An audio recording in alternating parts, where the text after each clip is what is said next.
Bon, ben, si vous voulez, on peut commencer. Ben, déjà, je vous remercie. Hein. Je remercie la délégation L'Île-et-Vilaine, c'est ça, du département 35, d'avoir bien accepté de faire cette petite conférence. Alors, je ne sais pas, je le fais plutôt à titre privé, en fait. Hein.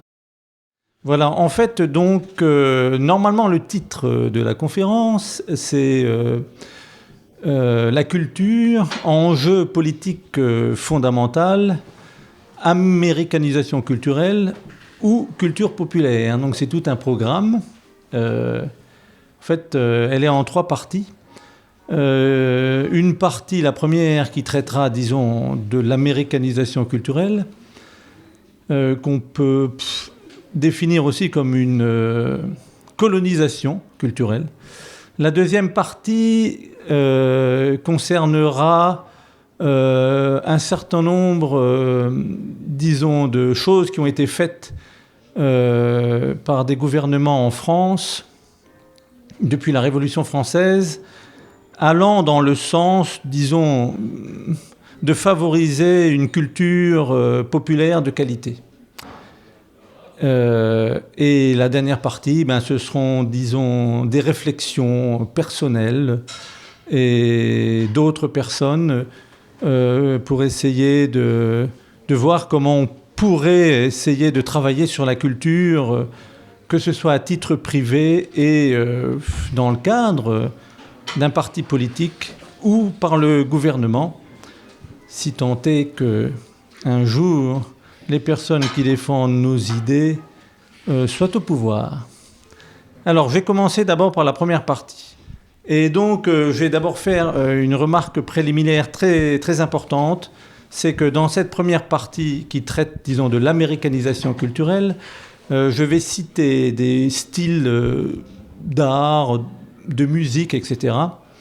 Et il faut être clair là-dessus, je ne juge pas les styles de musique ou d'art ou d'expression en tant que tels, mais je dénonce en fait l'utilisation qui en a été faite comme colonisation culturelle par les États-Unis. Donc ça, il faut vraiment être clair là-dessus.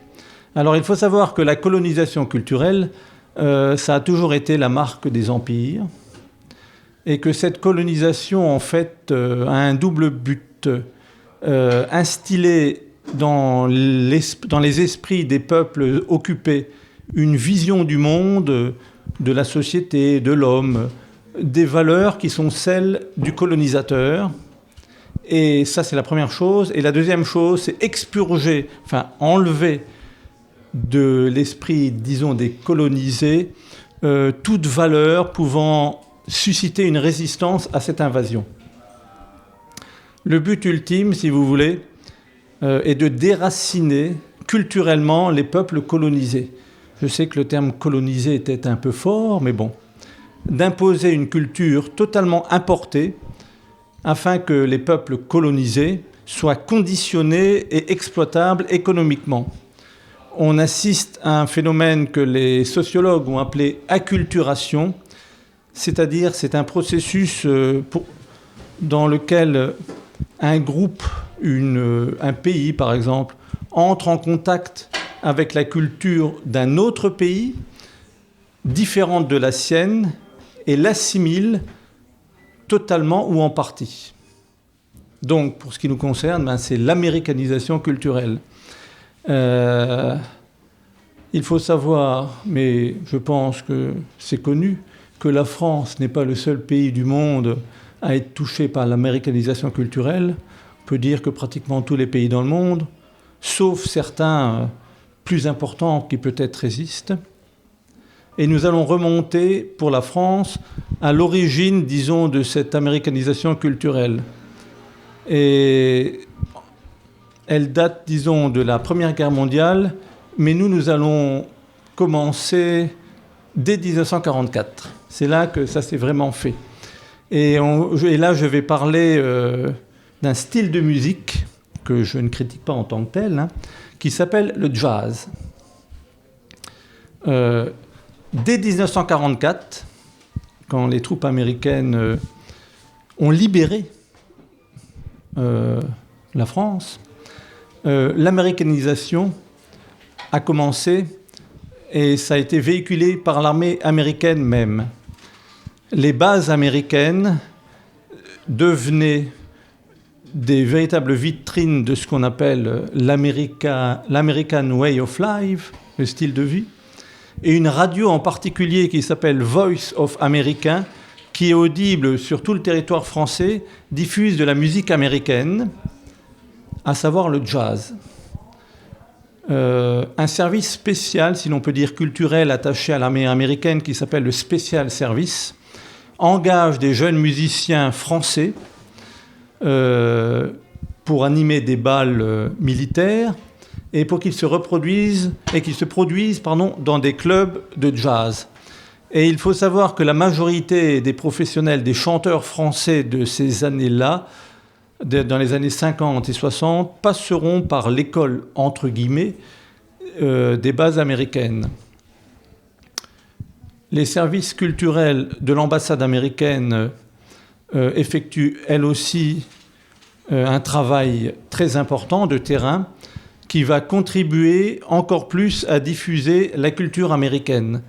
Pour vous donner une idée, je vais citer des noms, un certain Sim Coppens, qui est délégué à la radio Voice of America, présentera dès 1947 des émissions de jazz à la radiodiffusion française, quittant donc Radio Voice of America en 1954 pour entrer à l'ORTF. C'était la radio d'État française.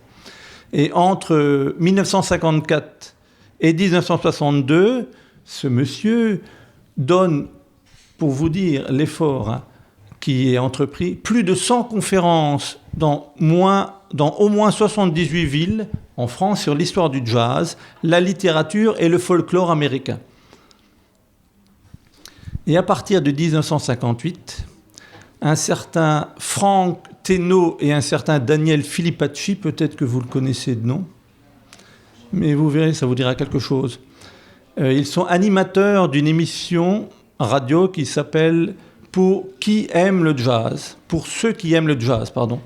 Ils créent une association qui s'appelle Paris Jazz Concert, qui présente en collaboration avec Europe 1, alors on parlait déjà de l'Europe, des spectacles d'un certain Norman Granz. Ce sont des spectacles qui étaient, je dirais, produits aux États-Unis.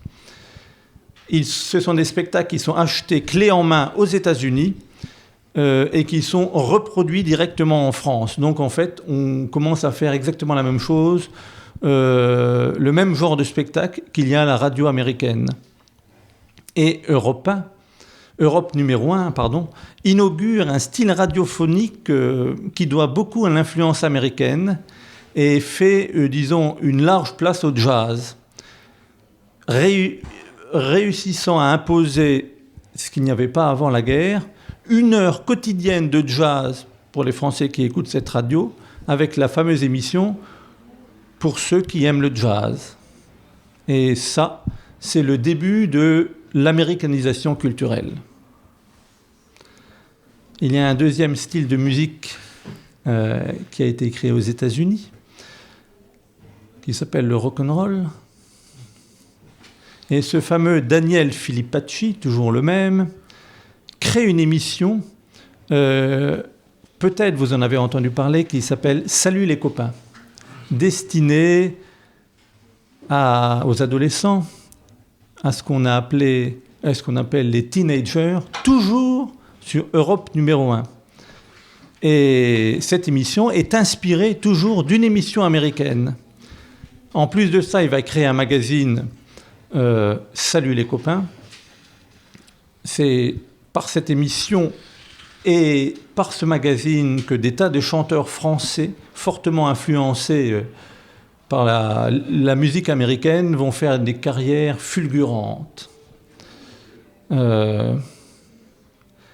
Et en février 1961, en France, c'est le premier festival international de rock qui a lieu au Palais des Sports, organisé par un certain Roger de Mervellec, animateur de l'émission Jazz dans la nuit, sur France Inter. Maintenant, c'est France Inter qui s'y met. Et donc, Philippe Hatchie, le fameux Philippe Hatchie, soutient le projet et l'inscrit à son émission. Et là, ce n'est pas le début de l'américanisation culturelle, c'est le début d'un dérivé de l'américanisation culturelle qu'on appelle la culture jeune et tous ses dérivés. Et tous ces dérivés jusqu'à maintenant qui se sont déclinés à l'infini. Et en 1960, dès 1960, les dirigeants des principales compagnies phonographiques françaises, ceux qui produisaient des disques, comme Vogue, Barclay, le très connu Barclay, Pathé Marconi, se rendent fréquemment aux États-Unis pour acheter des licences de produits américains.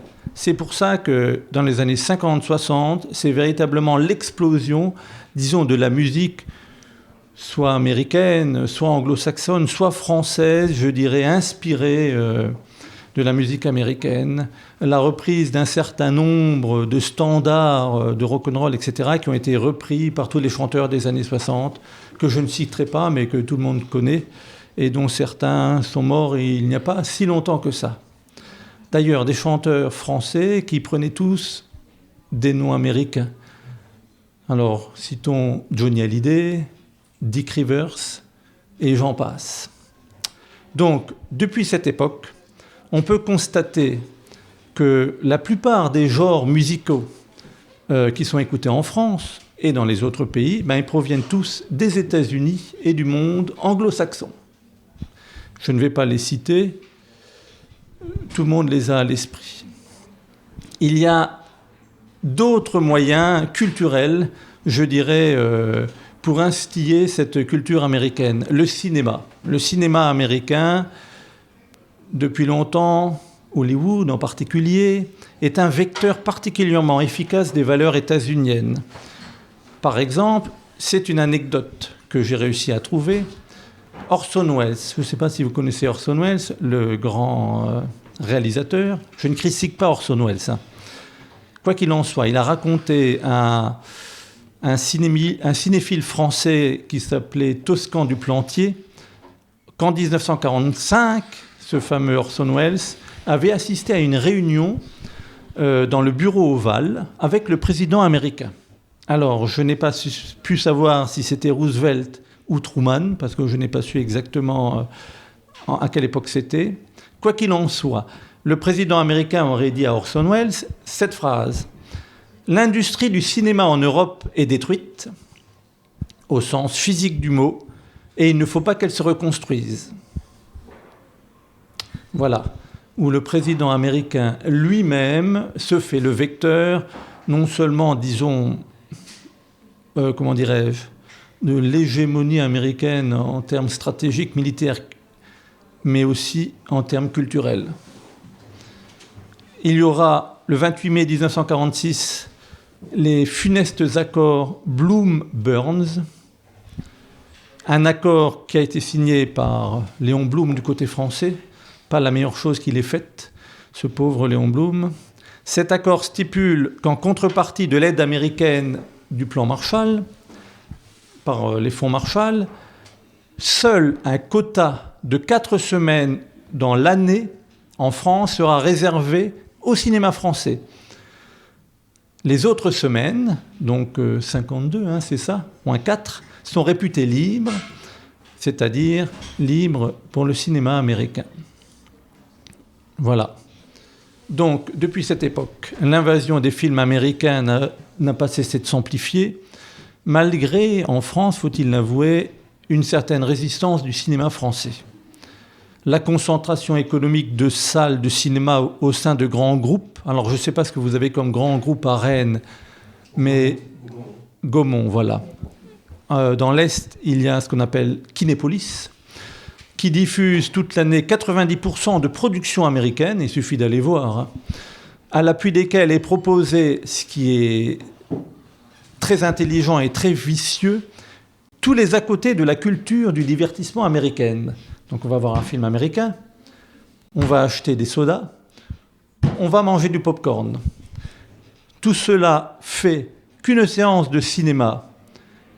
est en fait plus devenu un modelage de l'esprit aux références et aux codes de cette culture préfabriquée qu'une soirée de détente.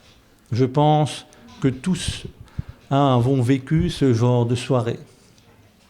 À cela s'ajoute le fait que le succès des films américains repose sur une efficacité de promotion à grande échelle et très agressive, grâce à un battage publicitaire à grande échelle, dans lequel toutes les branches de l'économie se font les complices. Alors moi, ça peut-être daté, mais à l'époque où ils sortaient les Star Wars dans les supermarchés, interviews et publicités continues sur les chaînes de télévision, affiches envahissantes dans les villes, jouets dans les fast-foods, etc., etc.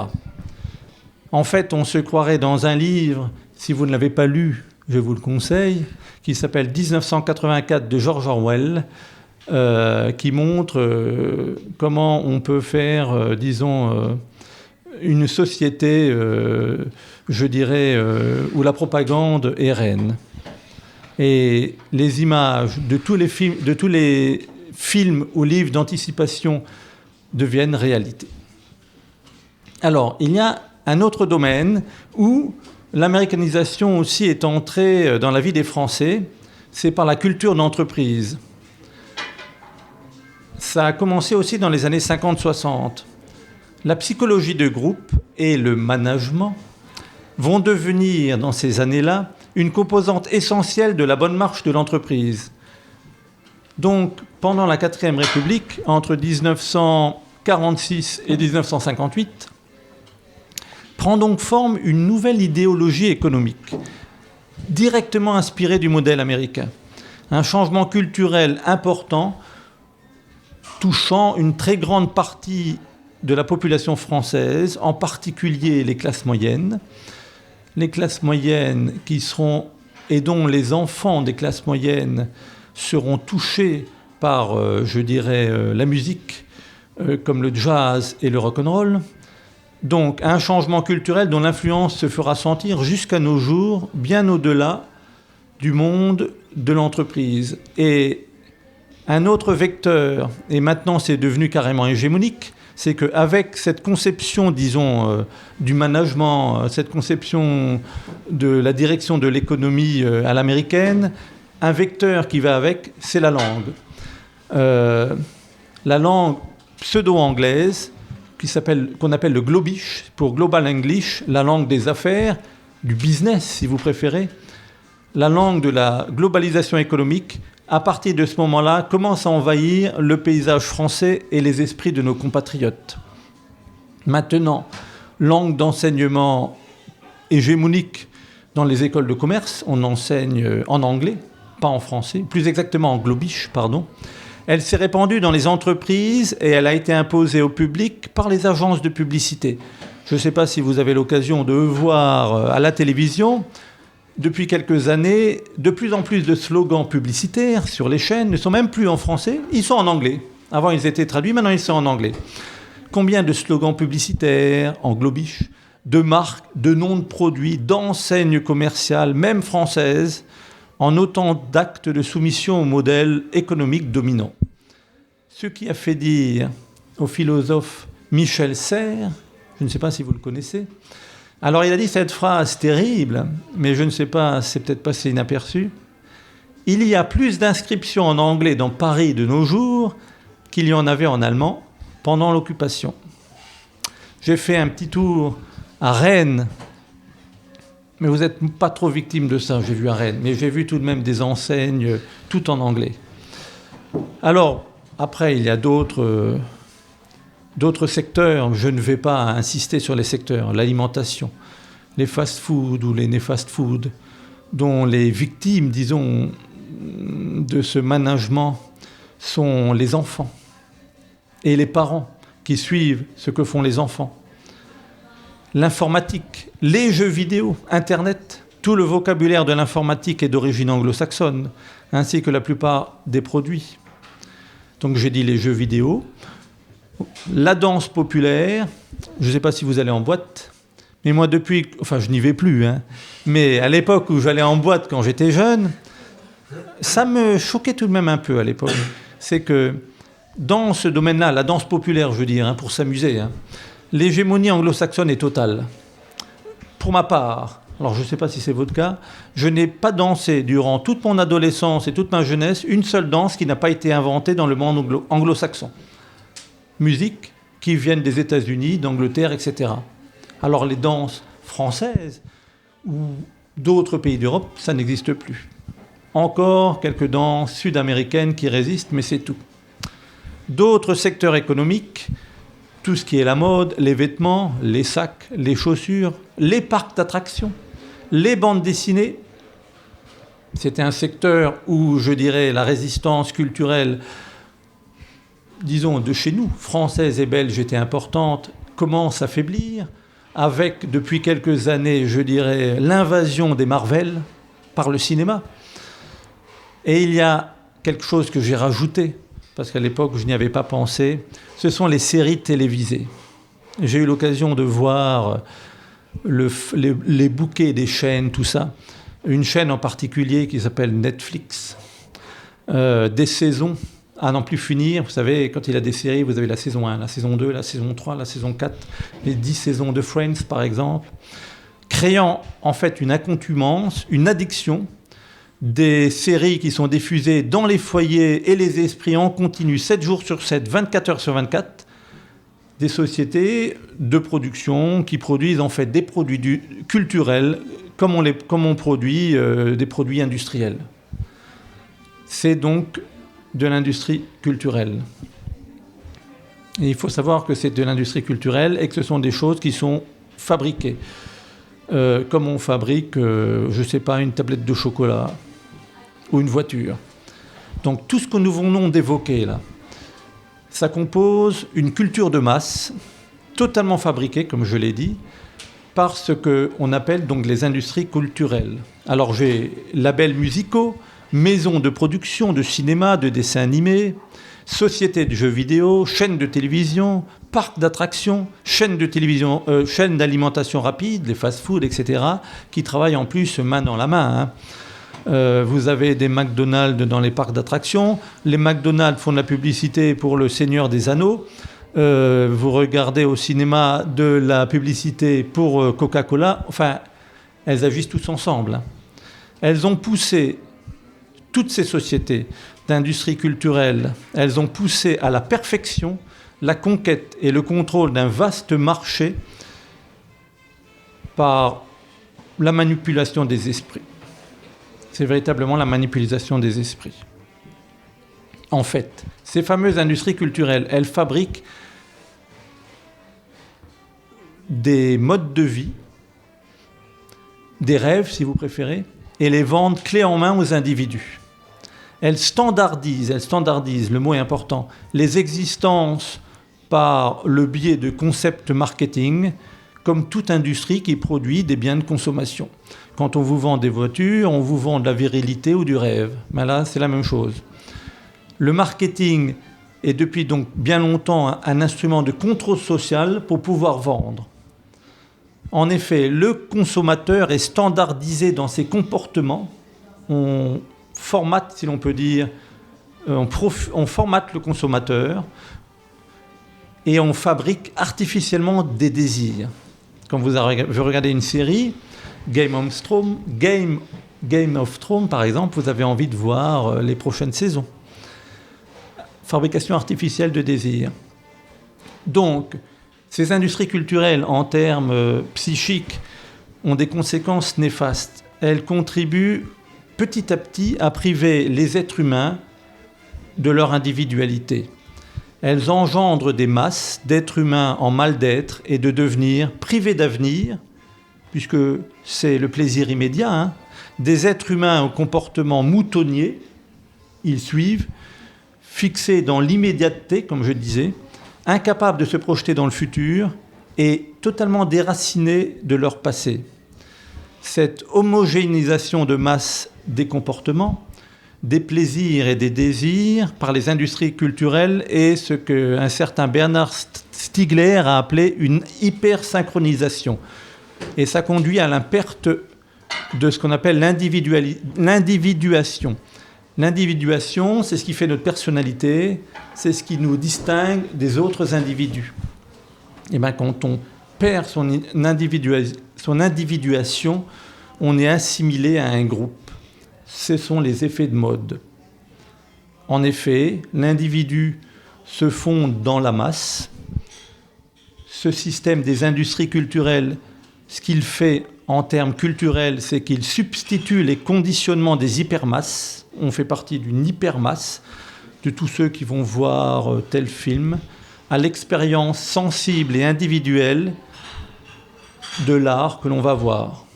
Les conséquences à long terme de ce traitement pour les individus qui sont totalement pris dans cette culture est catastrophique, car les industries culturelles et le marketing visent et encouragent et excitent le développement du désir de la consommation et exploitent un phénomène compulsif de la répétition. On répète, on veut revivre encore plus et on en veut toujours plus. L'intrusion de plus en plus prégnante dans la vie quotidienne, disons, de ce bourrage de crâne culturel, soumettant les individus à un conditionnement hyper-industriel des modes de vie quotidiens, menace les capacités mentales, intellectuelles, esthétiques, émotionnelles des individus qui y sont soumis et qui peuvent être téléguidés, manipulés par ces moyens, par exemple, de persuasion à grande échelle que sont les réseaux sociaux. Ce conditionnement, pour les individus qui en sont victimes totalement, les prive peu à peu de leur esprit critique. Et ce qui est le plus dramatique, c'est que les couches de la population qui sont les plus vulnérables et qui sont les cibles privilégiées de ces industries culturelles, ce sont les plus jeunes et les moins enracinés culturellement. Et souvent, et en particulier les couches, disons, les plus modestes de la population, qui n'ont pas eu, dans le cadre familial par exemple, accès à une culture générale, et qui en plus ont été privés de la culture populaire qui existait il y a bien des années. Donc pour les jeunes et puis pour ces couches de la population, l'américanisation mentale est la plus prégnante. Donc, alimentés dès leur plus jeune âge au lait caillé des industries culturelles, et depuis des décennies, et ce de manière de plus en plus intense à mesure que notre pays est de plus en plus livré à cette économie, de Walt Disney au Pokémon, faut tout même citer des noms, de McDonald's au Seigneur des Anneaux, de Beyoncé, mais peut-être que je suis en retard, au Marvel Comics, en passant par Game of Thrones, dont on parle actuellement, un nombre croissant de nos compatriotes n'ont comme culture, comme référence culturelle, c'est ça qui est terrible, comme image dans leur esprit, comme image qui construisent et qui constituent leur imaginaire, que ces produits de l'industrie culturelle. Leur culture, leur esprit a été totalement fabriqué de l'extérieur par des sociétés dont le but n'est pas forcément la manipulation mentale, mais gagner du fric.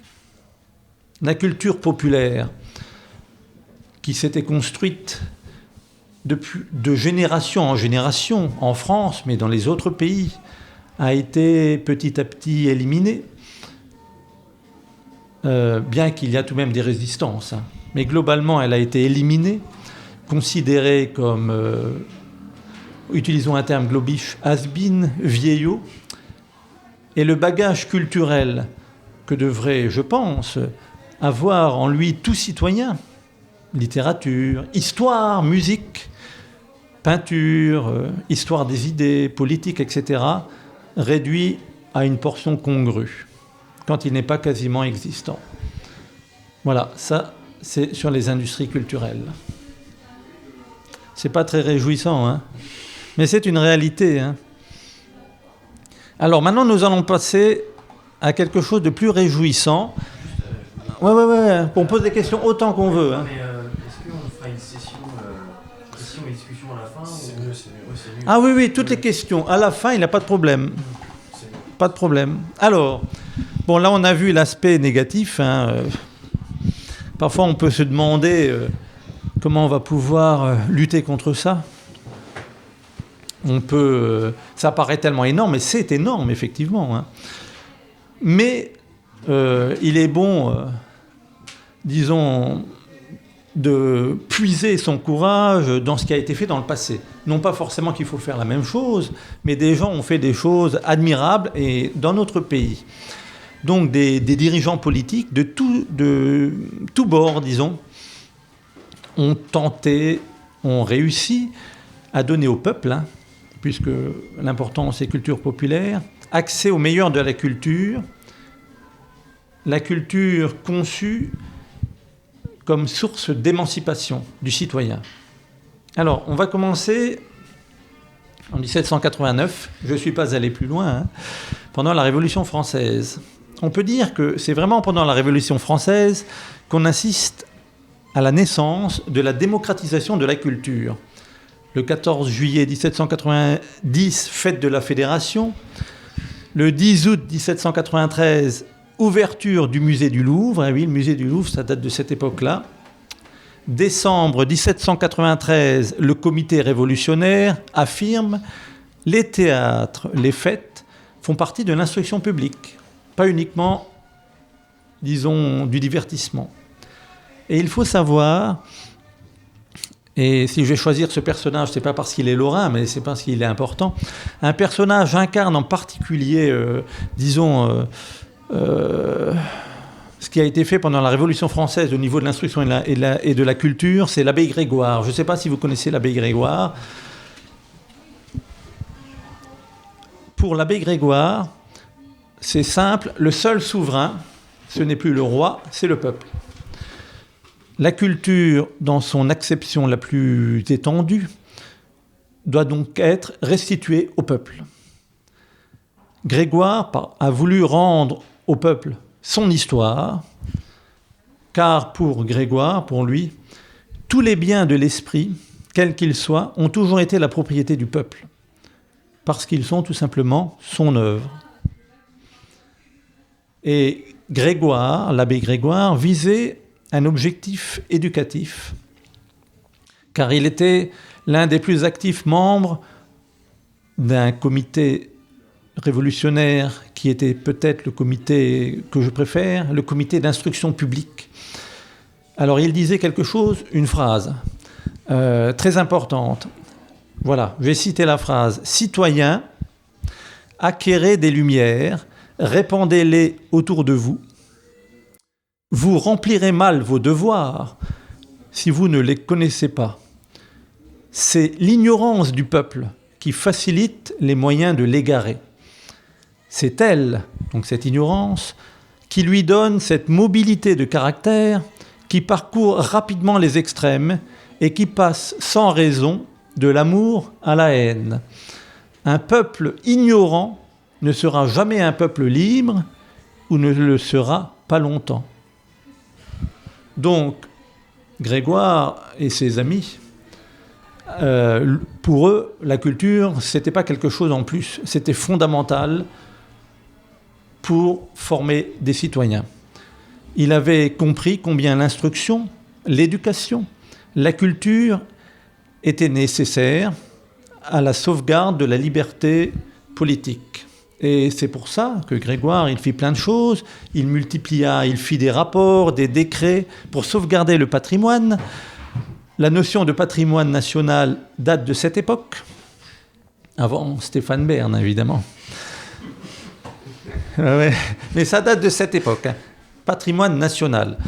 Parce que, bon, il y avait des excités à l'époque qu'on appelait les sans-culottes, que lui appelait des vandales. Et donc, l'abbé Grégoire, avec ses amis, ils vont sauver des statues, des monuments, des tableaux, des boiseries, des vitraux, des manuscrits rares, les rassembler dans des musées, des bibliothèques publiques, toute propriété de la nation.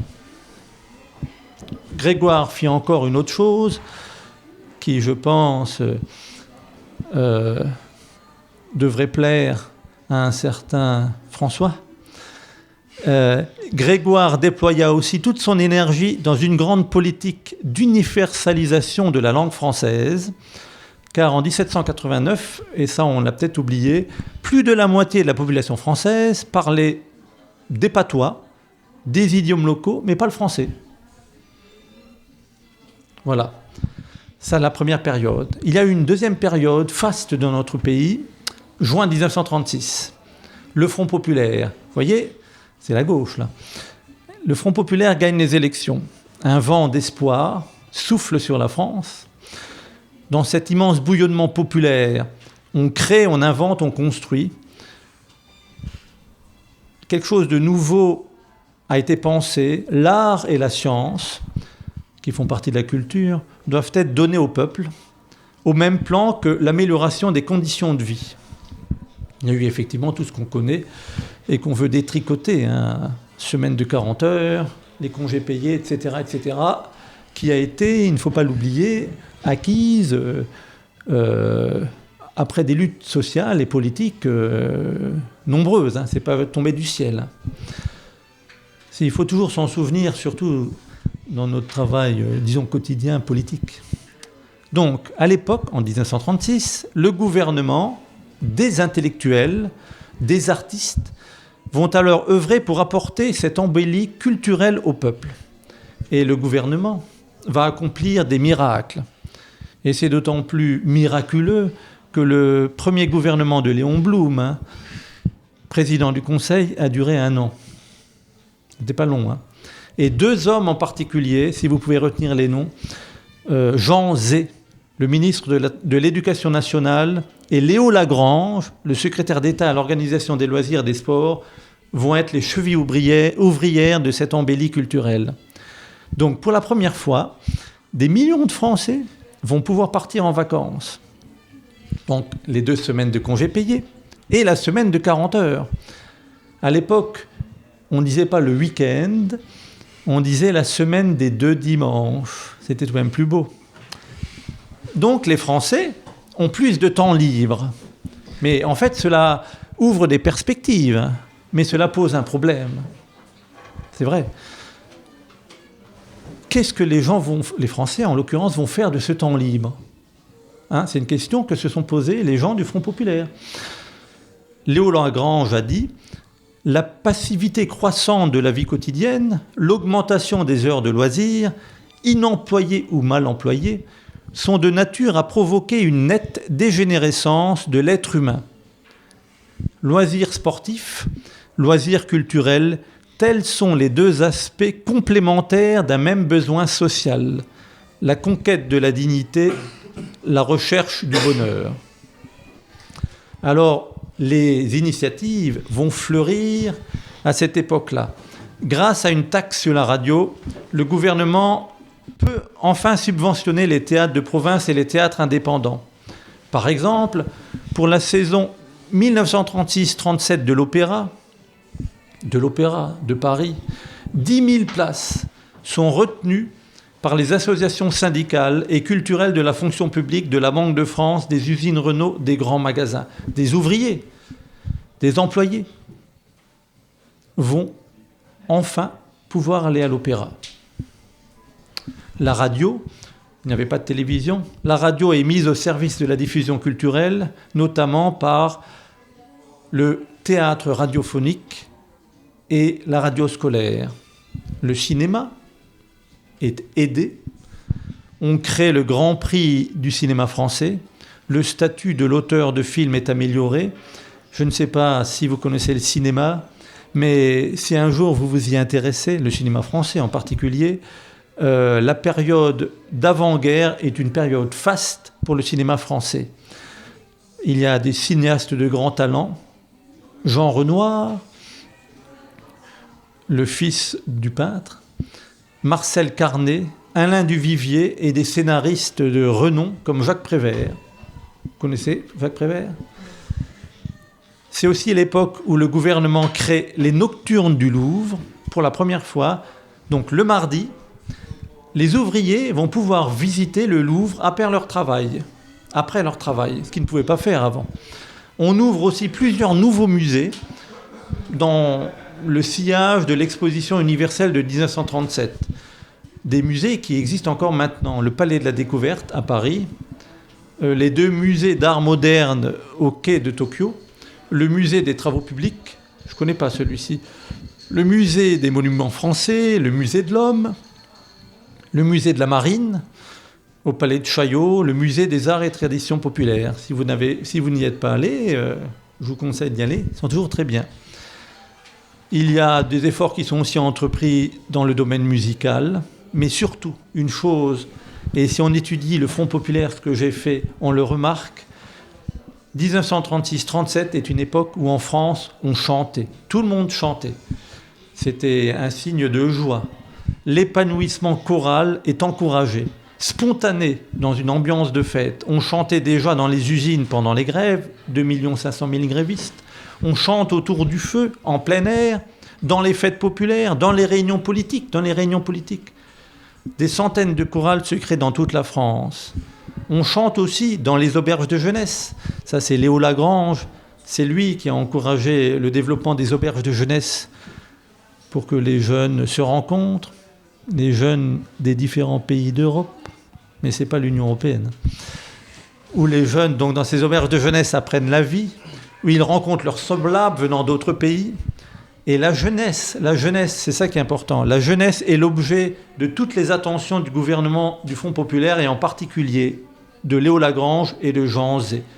Et on développe aussi le sport populaire, le sport, je dirais, non professionnel. Hein. Parce qu'il faut savoir que le sport, on l'a peut-être oublié, hein. Enfin, on ne l'a pas oublié parce qu'on n'a pas vécu cette époque, mais on ne le sait pas, que le sport, avant, il n'était réservé qu'à la bourgeoisie. Les ouvriers ne faisaient pas du sport, ils n'avaient pas le temps, tout simplement. Et quand ils revenaient du boulot, fatigués, hein, ils allaient au bistrot. Et le sport, c'est vrai, le sport, ça fait partie de la culture, ça permet l'épanouissement personnel, c'est une école de vie collective quand on joue au football entre copains, par exemple.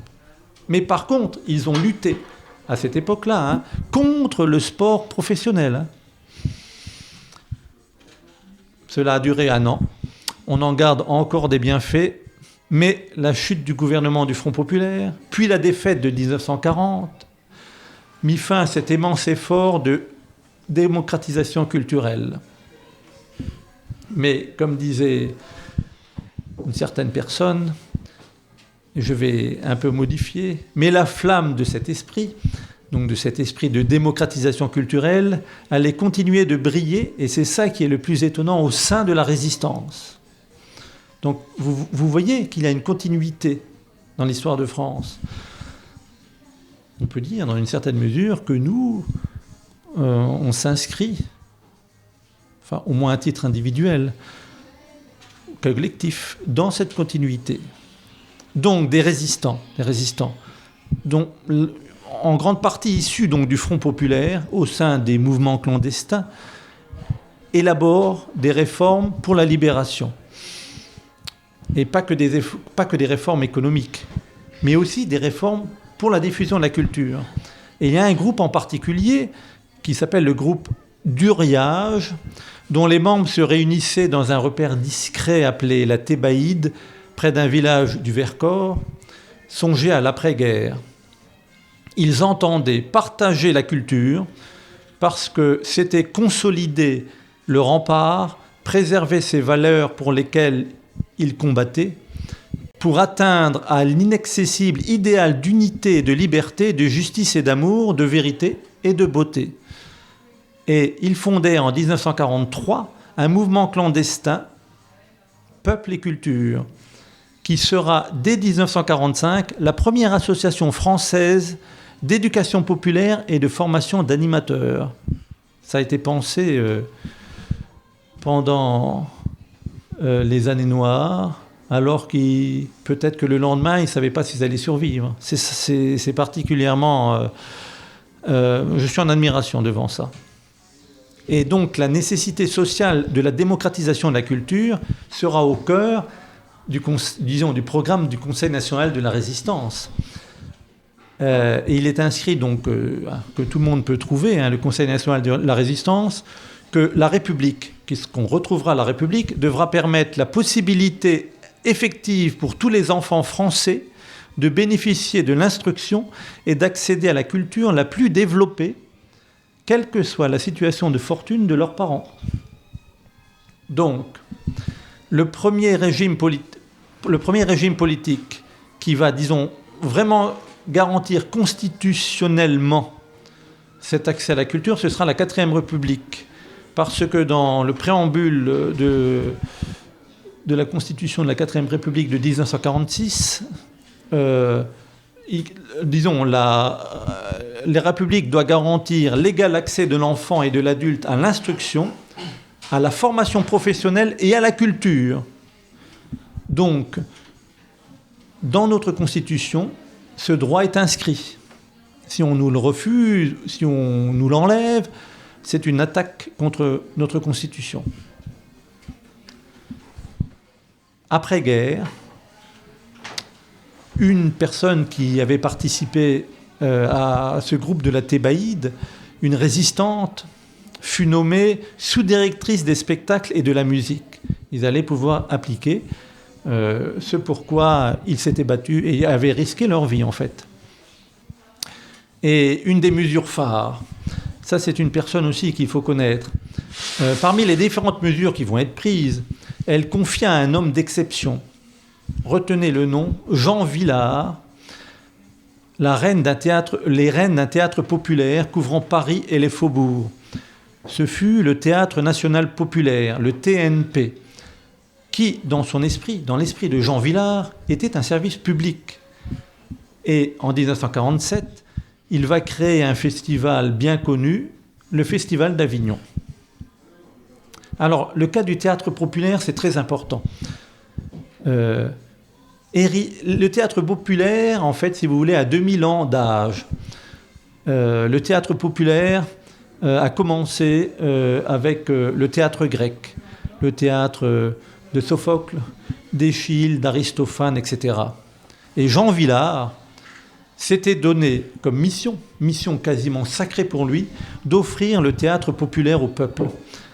Il faut savoir qu'au premier festival d'Avignon en 1947, il mit en scène Richard II de Shakespeare et l'année d'après, le Cid de Corneille, qui connut, et c'est ça qui peut sembler miraculeux, extraordinaire, un véritable succès populaire. Il a des témoignages là-dessus. Des gens ont dit « J'ai vu le Cid et c'était plus passionnant qu'un western ». Hein, c'est vrai, hein. C'était des phrases quand on interrogeait les gens. Ou alors un mari qui dit « Oh, ma femme m'a emmené », comme quoi les femmes peuvent avoir une bonne influence sur leur mari. « Eh bien, j'ai cru que je vais aller m'ennuyer », et pas du tout, c'était extraordinaire. Voilà, théâtre populaire. Et donc, pendant 12 ans, Jean Vilar entretiendra des liens permanents avec les associations d'éducation populaire, les syndicats, les comités d'entreprise, parce qu'il ne voulait pas en rester là. Pour lui, le théâtre doit être ouvert à tous. Il doit être au peuple. Et ça, c'est très important pour dire la conception que ces gens-là avaient de la culture. Donc il disait, le théâtre n'est pas un théâtre de consommation culturelle. Il permet, comme jadis à Épidore, comme aujourd'hui à Avignon, d'aborder sereinement les idées citoyennes. Alors Épidore, si vous voulez, c'était le lieu où il y avait les compétitions théâtrales dans la Grèce antique. Donc le gouvernement soutient la création culturelle et notamment le cinéma. Par exemple, on crée quelque chose qui va permettre au cinéma français de résister le mieux à la déferlante du cinéma américain, ce qui s'appelle le système d'avance sur recette. C'est-à-dire quand on veut faire un film, un scénariste peut bénéficier d'une avance, une subvention, mais c'est plus facile pour commencer un film. Donc ça, il n'y a qu'un seul pays dans le monde où existe ce système, c'est en Corée du Sud, le système d'avance sur recette. Un autre exemple de création culturelle, et j'en finirai là pour l'après-guerre, c'est France Culture. qui était conçue à l'époque pour devenir une véritable université populaire. C'est plus ce que c'était. Par exemple, je vais vous donner un exemple extraordinaire, parce qu'il faut voir que les gens qui s'occupaient de la culture, qui travaillaient à France Culture, etc., c'était des gens qui étaient issus de la résistance. Et on sait, dans la résistance, qu'il y avait des gens, disons, de toutes les obédiences politiques. Et il existait une émission, j'ai oublié le nom, mais c'était un véritable débat contradictoire. Alors, on invitait quelqu'un qui était pour, par exemple, c'était un sujet en particulier, quelqu'un qui était pour, quelqu'un qui était contre, et un modérateur. C'était de véritables débats. C'était pas comme les débats actuels où on n'invite que les bénis oui-oui. Voilà. Et je vais finir par une dernière personne qui avait une conception vraiment haute de la culture, un nom qui sonnera sans doute à vos oreilles, André Malraux, ministre de la Culture, disons, du général de Gaulle. Pour lui, dans une certaine mesure, on crée le ministère de la Culture. Et dans le décret, me semble-t-il, je ne sais pas si c'est un décret ou un arrêté, bref, de création, il est indiqué ceci. Ce ministère, donc le ministère chargé des affaires culturelles, un décret, voilà, merci. Donc, mais ça a été modifié depuis, cette dénomination. Mais à l'époque, c'était comme ça.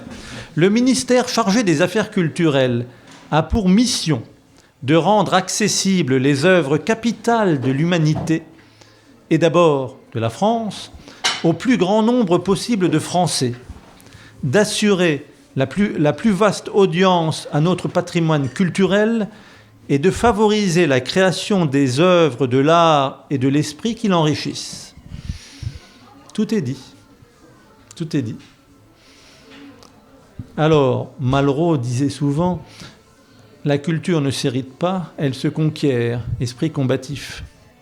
Et si l'on y prend garde, et on n'y prend pas garde actuellement, d'autres instances occuperont l'esprit des hommes, tel que je l'ai expliqué dans ma première partie, avec d'autant plus de facilité que le temps libre s'est considérablement accru depuis. Et en 1959, un danger nouveau menaçait les esprits que Malraux avait très bien vu, les puissantes industries culturelles états-uniennes. Alors c'est étonnant, j'ai lu tous les discours de Malraux quand il faisait l'inauguration d'une comment ça s'appelait, une maison de la culture, voilà.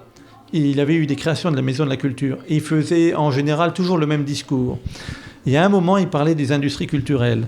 Il disait en particulier, nous avons, et c'est avec son style bien particulier de Malraux, je vais vous dire le style mais pas la voix, nous avons inventé les usines de rêve les plus prodigieuses de l'humanité. L'humanité tout entière est investie par d'immenses puissances de fiction, qui sont aussi des puissances d'argent. Nous sommes dans une civilisation qui est en train de devenir vulnérable au fait très simple que ce qui est le plus puissant sur le rêve des hommes, ce sont les anciens domaines sinistres qui s'appelaient démoniaques, le domaine du sexe et le domaine du sang. Qu'est-ce qui attire le plus le public ? C'est ça. Pour Malraux, donc il est très clair, Malraux, il a tout à fait compris. Et c'était en 1959. Il n'y avait pas toutes les industries culturelles actuellement, il n'y avait pas Internet, il n'y avait pas tout ça. Il y avait le cinéma et les disques. Donc pour Malraux, la réponse à cet asservissement des esprits passe par le développement d'une culture en chaque citoyen la plus large possible. Car la culture, c'est ce qu'il dit, est devenue l'autodéfense de la collectivité, la base de la création et l'héritage de la noblesse du monde. Par elle, par la culture, s'exprime, si l'on peut dire, la part la plus haute de l'homme, celle qui confine au sacré, son aptitude d'infini qui le distingue de l'animal. Et si le mot culture a un sens, et là je cite Malraux, avec son style bien particulier, donc si le mot culture a un sens, Il est ce qui répond au visage qu'a dans la glace un être humain quand il y regarde ce que sera son visage de mort. La culture, c'est ce qui répond à l'homme quand il se demande ce qu'il fait sur Terre. C'est particulier, mais les œuvres du passé, qui sont restées dans le capital culturel de l'humanité, ont transcendé la mort puisqu'elles sont là. Et il veut dire par là que la culture la plus haute est immortelle. Et c'est, disons, un des traits de l'immortalité de l'homme par sa création. Donc Malraux axa sa politique culturelle autour de la création des maisons de la culture, comme je disais.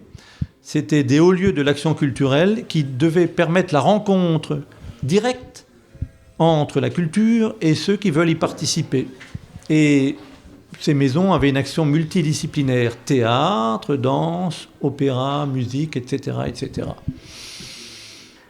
Mais malgré sa hauteur de vue et ses autres réalisations, Malraux n'a pas réussi à empêcher la déferlante de la culture de masse des industries culturelles, puisque on voit ce qui se passe. Et le plus embêtant, c'est qu'il n'a pas réussi à susciter dans la population un enthousiasme nécessaire permettant d'alimenter un immense élan populaire. Malraux n'a pas réussi à faire ça. Donc, pendant les périodes qui suivirent les années de Gaulle, la politique culturelle de notre pays ne fit que s'affaiblir, hormis, et encore, le sursaut des années Mitterrand, avec toutes les réserves que l'on peut dire,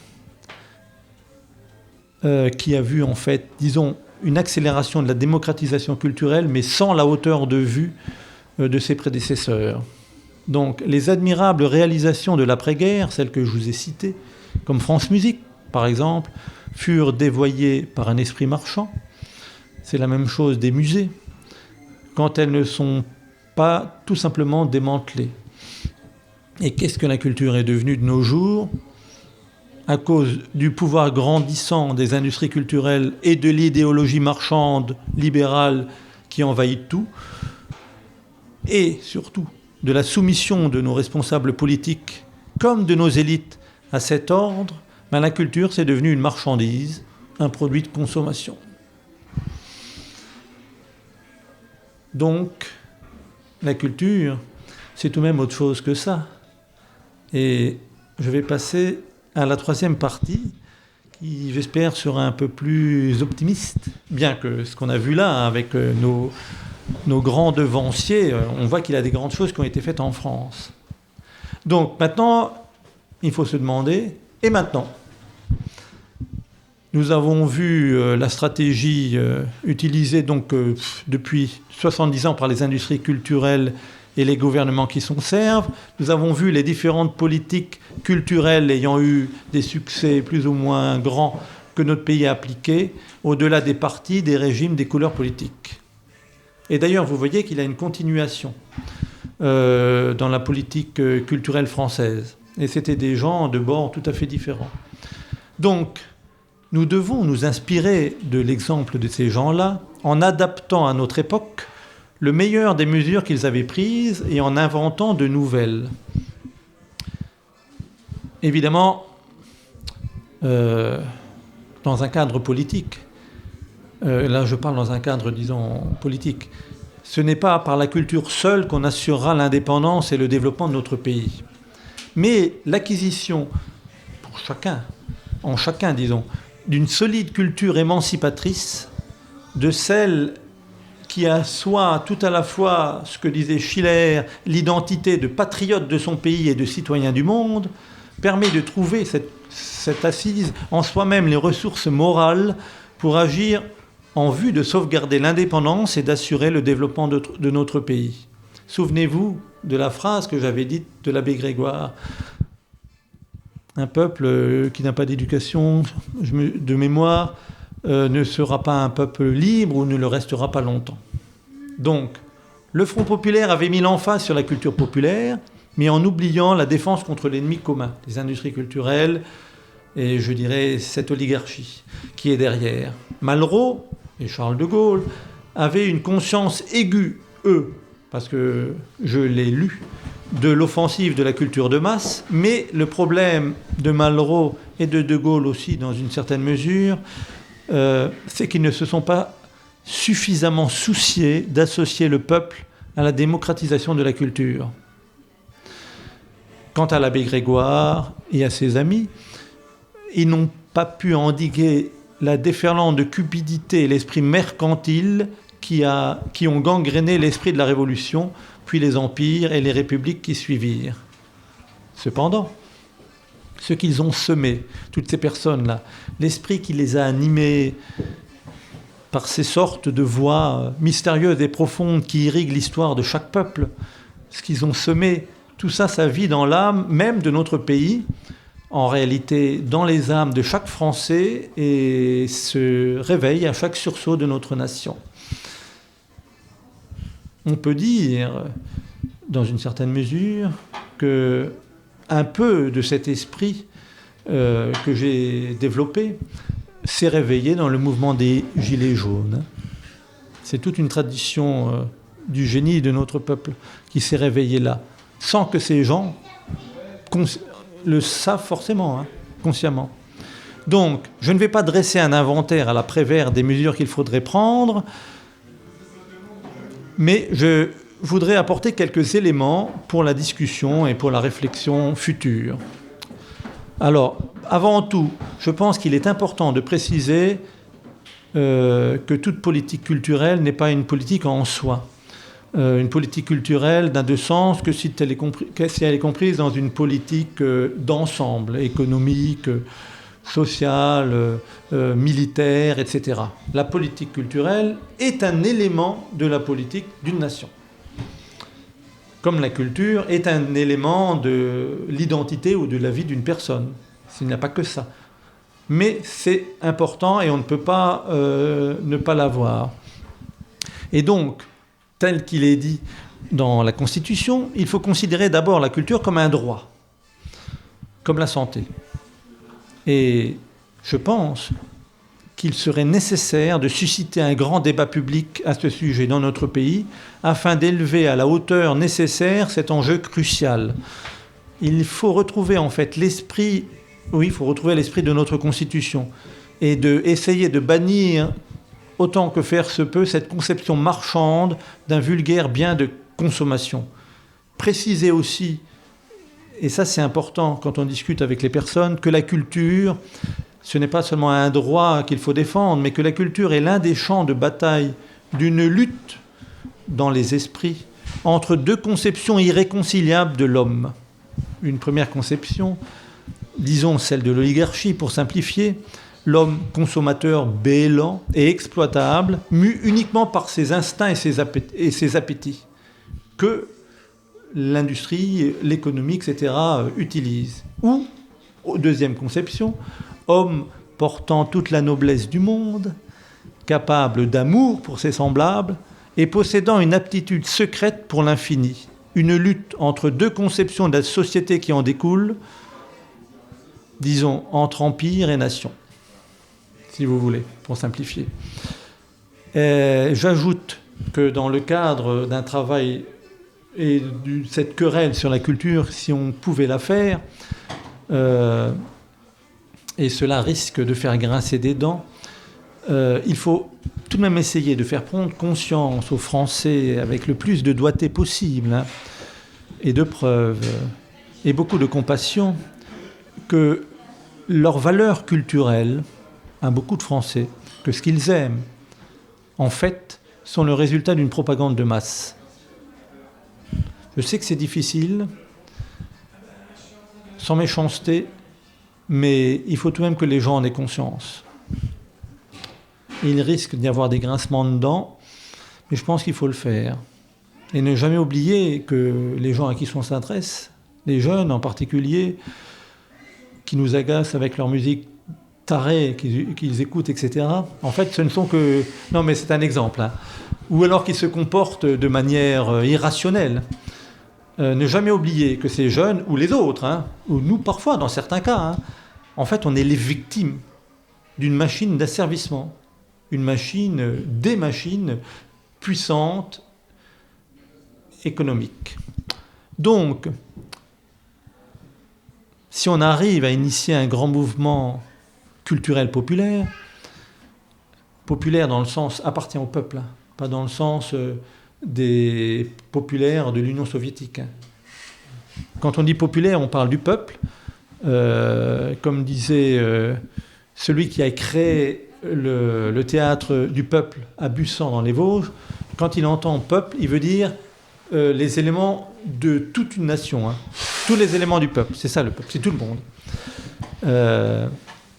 Donc, comme les industries culturelles sont des machines commerciales, l'État doit tout de même intervenir. Je pense que l'État pourrait limiter leur influence par différentes mesures. Des mesures de quotas, par exemple. Ça se fait déjà, mais un peu plus. Limitation ou, dans certains cas, interdiction d'implantation. Casser les monopoles. Bref, faire, comme on devrait le faire par rapport à l'économie, une mesure politique protectionniste, comme on doit le faire en économie. Et ça, c'est l'État qui doit assurer ça. Et donc, à ces mesures défensives, doit s'ajouter, disons, des mesures offensives, ou plutôt, je dirais, créatrices, en ayant toujours à l'esprit qu'il y a une donnée fondamentale pour laquelle on ne peut transiger à aucun prix, c'est la liberté. Liberté de choix, liberté de création. Car toute contrainte en matière culturelle en particulier, est le fait des régimes totalitaires. Toujours à l'esprit, la liberté. Donc, toute politique culturelle sérieuse, si on la fait, doit allier le grand dessein de démocratisation du Front populaire à la hauteur de vue de Malraux. À la fois travailler au rayonnement culturel de la France au dehors et au renouveau culturel au dedans. Et ces deux aspects devant se combiner savamment. Parce que, je ne sais pas si vous avez remarqué, la culture française, mais pas dans le sens franco-français, hein, mais la culture française, depuis qu'elle existe, elle a toujours porté en elle un paradoxe. Alors, je ne sais pas si ça va vous dire quelque chose, c'est que la culture française, dans ce qu'elle a, disons, de plus génial, elle est à la fois éminemment française et portée vers l'universel. Et on se rend compte que, et Malraux l'avait dit, hein, et ça date de bien avant la Révolution française, la France a toujours porté en elle une mission vers l'universalité. Et le génie de notre pays, dont la culture répond en résonance à sa mission universelle, cette mission universelle que Léon Blum disait ainsi, c'est ce caractère particulier de la France qui, tout au long de son histoire, depuis les croisades jusqu'à la Révolution française, et puis au-delà, c'est moi qui le rajoute, fait de la solidarité humaine et de l'aspiration vers l'universel la forme la plus élevée de son patriotisme. Ça, c'est un des traits, disons, de la culture française. Donc la culture française n'a rien, disons, de franco-française ou je sais pas quoi, ou de chauvine. C'est tout le contraire. Je vous invite, et vous le connaissez peut-être, à aller voir des œuvres et des tas d'artistes français depuis le Moyen-Âge et même avant. Disons, depuis la création de la France. Donc l'État, en collaboration avec les collectivités, doit reprendre sérieusement sa mission première qui est définie, disons, dans l'arrêté ou le décret. Dans le décret, voilà, j'oublie toujours, de création du ministère. C'est donc l'État et les collectivités, il faut qu'ils rendent accessibles les œuvres capitales de l'humanité, et d'abord de la France, au plus grand nombre possible de Français, et de favoriser la création des œuvres de l'art et de l'esprit qu'ils enrichissent. L'État, les collectivités ont des outils. Il y a ce qu'on appelle les médias publics, des médias qui existent ou des médias inventés, télévision, radio, site internet, etc. Je sais que j'ai le droit de citer François Asselineau. J'ai le droit. François Asselineau, à un moment, il me semble qu'il disait il faut que la télévision publique française reprenne son rôle, disons, de mission culturelle. qu'elle a perdu, hein, ça c'est sûr et certain. Donc ça en fait partie de ces instruments. Donc l'État peut faire ça, et l'État doit apporter des aides, des subventions de toute nature. Par exemple, subventions pour le cinéma, les maisons d'édition indépendantes, les théâtres, etc., afin de permettre à tous ces organismes de vivre et de pratiquer des tarifs abordables. L'État, la nation, disons, par l'intermédiaire de l'État, puisque ce sont les représentants de la nation, doit s'appuyer sur l'éducation nationale, tant l'éveil à la culture doit commencer dès l'enfance. Comme le disait l'abbé Grégoire, il avait bien vu l'instruction et la culture étant inextricablement liées. Le but supérieur, en fait, étant de permettre à des enfants de devenir des citoyens responsables, prêts à prendre en main leur destin, ayant le souci des générations futures. Et là, je vais citer une phrase de Malraux qui disait, et je suis d'accord avec lui, il disait « Il y a quelque chose d'agaçant à notre époque. C'est qu'on a l'impression que les domaines de l'esprit s'arrêtent après 30 ans. Et qu'après 30 ans, la majorité des citoyens ne s'intéressent plus à ça. Je ne sais pas ce qu'ils font. » Donc, en reparlant de l'éducation nationale, des adultes qui auront été sensibilisés au cours de leur scolarité, la famille joue un rôle aussi là, mais au cours de leur enfance et en particulier de leur scolarité, des adultes qui ont été sensibilisés aux belles œuvres de l'art, de la littérature, aux beautés de la nature, iront plus facilement au musée, s'arrêteront sur le chemin des vacances pour contempler un magnifique panorama, ou réserveront une soirée familiale pour aller voir Cyrano, par exemple. Malraux le disait déjà, il est indispensable d'entreprendre une action extrêmement délibérée en faveur de la jeunesse, parce que c'est dans l'adolescence, et j'ajouterai moi-même dans l'enfance, et là c'est très important, que se fixe un certain nombre de passions et de valeurs, et qu'il est assez rare que ce qui n'a pas été acquis, disons, avant l'âge de 20 ans, soit acquis plus tard. Ce qui voudrait presque dire que des jeunes qui ont subi, disons, une culture, comme je l'ai dite, des industries culturelles, difficile à sauver. Ça peut se faire, mais difficile. Et c'est pour ça que ce fait psychologique, les enfants et les adolescents sont particulièrement influençables. Hein. Les ennemis, nos ennemis, enfin les ennemis, disons, des citoyens du genre humain, si l'on peut dire, ont bien compris ça. Car la culture de masse préfabriquée, si vous regardez, vise des industries culturelles. Cette culture de masse préfabriquée vise en particulier les enfants et les adolescents, moins les adultes. Donc, pour toutes les raisons que j'ai citées, le goût de telles activités scientifiques, artistiques, créatrices, de découverte, devrait être, si possible, éveillé à l'école et poursuivi pendant toute la scolarité. Donc, l'État doit servir la culture, et non pas la culture doit servir l'État. Alors, l'État doit, dans la limite de ses pouvoirs, avec l'aide des collectivités, des institutions, des associations, des individus, aider, encourager toutes les initiatives que son impulsion aura suscitées ou aura permis de naître. Car n'en doutons pas, et ça c'est important, c'est ce que je pense en fait, le renouveau, la renaissance culturelle sera nourrie des apports du peuple lui-même. Le renouveau culturel sera réalisé par le peuple lui-même, ayant retrouvé ses traditions, son histoire, le sens de son génie universel, sa dignité et son espoir en l'avenir. Il faut, comme se posaient Jean Zay et Léo Lagrange à l'époque, il faut se poser une question très importante. Si un jour on fait un débat, si, disons, la question de la culture entre dans un grand débat politique avec les autres débats importants, comme la sortie de l'Union européenne par exemple, mais c'est un débat très important, à long terme. Il faut se poser cette question, comment les citoyens vont-ils utiliser leur temps libre ?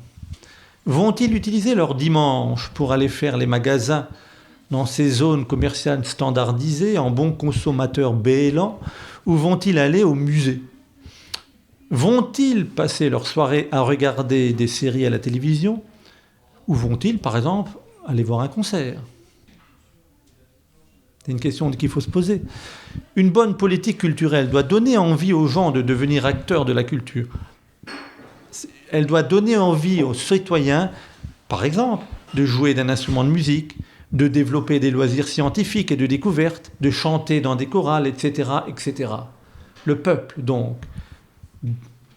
L'idéal serait que le peuple s'approprie la culture et qu'il la pratique, et pas uniquement passivement.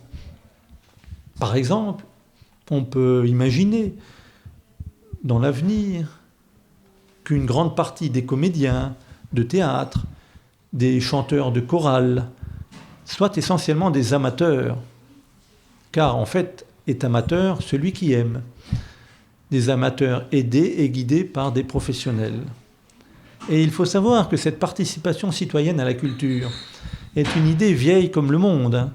Comme souvent, les bonnes idées ont existé, disons, dès le début de l'humanité.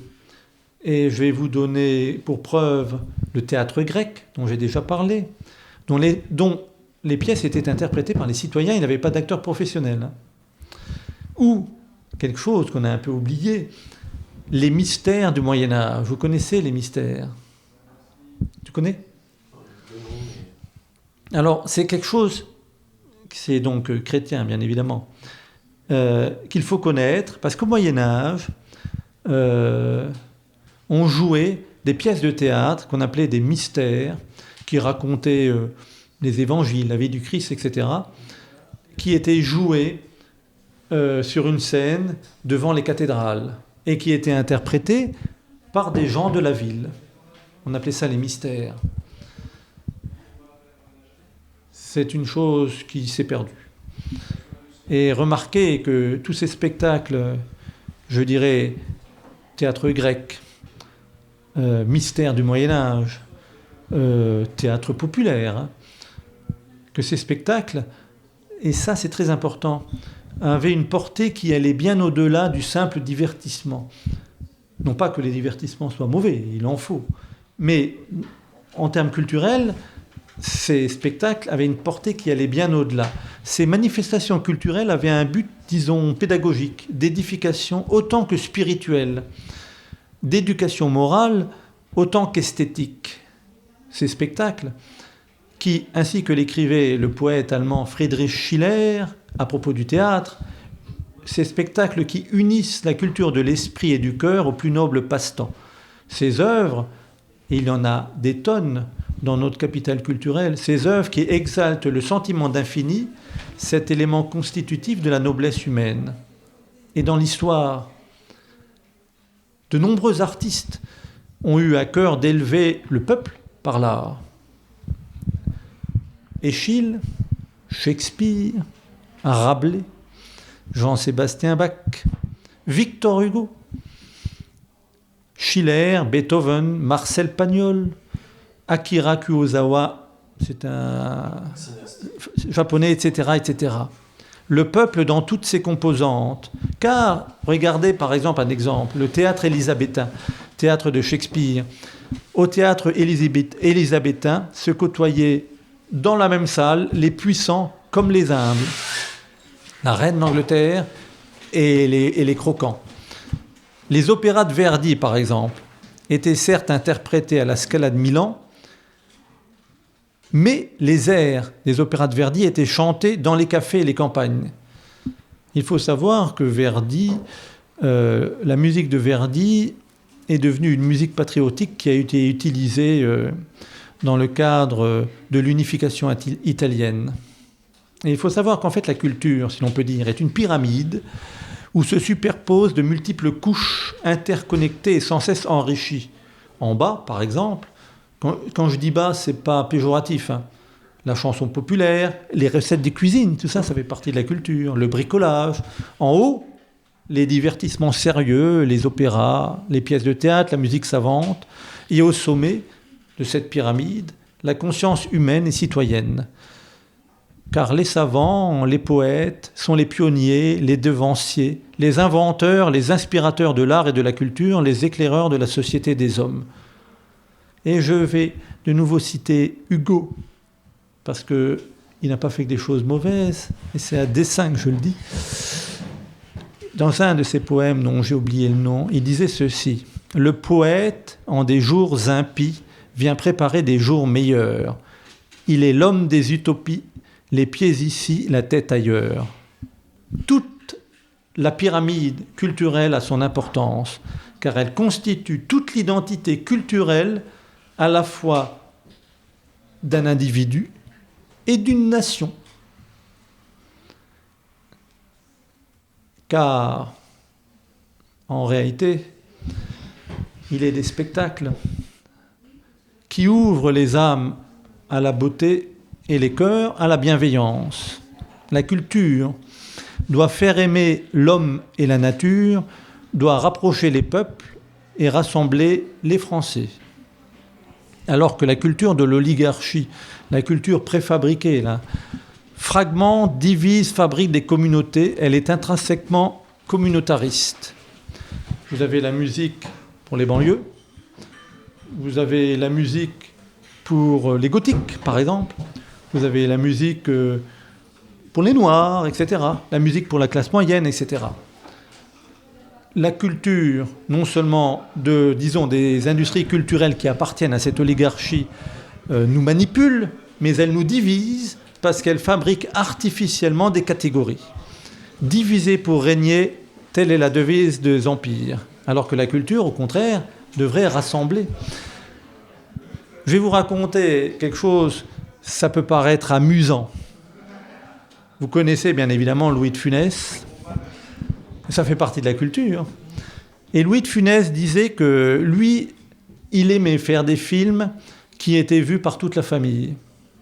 C'était sa manière à lui de faire de la culture populaire qui rassemble tout le monde. Et certes, c'était pas Shakespeare, mais on a tous en tête, je suppose, des films de Louis de Funès. Ah oui, hein, ça fait partie de notre culture. Donc la culture populaire comme ça, au contraire, elle doit rassembler. Elle a un rôle social de rapprochement des citoyens, de rapprochement des hommes et des femmes de toute la Terre en réalité. C'est une culture universelle. Et elle crée, au cours, par exemple, de pièces de théâtre que l'on va voir, ou quand on fait de la musique ensemble, ou des activités sportives, la culture crée de nouvelles relations sociales, de nouveaux rapports humains en réalité, basés sur des échanges, des activités en commun. Cette culture est aussi porteuse de beauté et de bienveillance, des spectacles qui unissent les cœurs dans une communion des sentiments. Ce mouvement, cet élan de culture populaire, devrait s'inscrire dans une libération, si l'on peut dire. Il faudrait reconquérir le terrain qu'occupent indûment les industries culturelles, ça ne va pas être de la tarte, reconquérir tous les domaines de la culture, c'est le peuple qui doit le reconquérir, et libérer les esprits de l'emprise de la culture de masse. Oui, ça c'est l'aspect politique. Seule une libération du pays et des âmes ouvrira les cœurs à la curiosité, à l'invention, à la créativité, à l'enthousiasme, à la joie. La joie, c'est très important, car les Français ont besoin de retrouver le goût du bonheur. Sans élan populaire, il ne faut pas se faire d'illusions, sans élan populaire, il n'y a pas de démocratisation culturelle qui tienne. Car, en fait, on ne défend bien que ce que l'on aime. Par exemple, la langue. Les Français ne défendront bien leur langue que quand ils auront réappris à l'aimer, leur langue. Quand ils n'en auront plus honte. Quand ils diront non pas les warnings, mais les feux de détresse. Comme ils n'auront plus honte d'être français. Quand ils auront retrouvé l'orgueil de la France. Évidemment, cela exige un sursaut patriotique qui nécessite un travail politique. Donc les Français ont le droit de redevenir maîtres de leur esprit, de redécouvrir la soif du savoir et la faim des belles choses. Ainsi, les Français, ils commenceront à utiliser différemment leur temps libre, on peut espérer. Ils s'ouvriront aux autres peuples, aux autres civilisations. Ils s'adonneront à l'art, ils s'intéresseront aux merveilles de la science, on n'en parle pas beaucoup de ça, plutôt que comme beaucoup malheureusement encore, de hanter les dimanches après-midi les temples de la consommation de masse ou de jouer aux jeux vidéo jusqu'à plus soif. Donc les Français commenceront à inventer une nouvelle culture à la fois populaire, nationale et universelle. Ils l'inventeront. Point de recette de cuisine, je n'ai pas de recette, mais un bouillonnement d'initiatives et de choix individuels dans un environnement favorable pour cela. Voilà, il ne reste maintenant plus qu'à y travailler.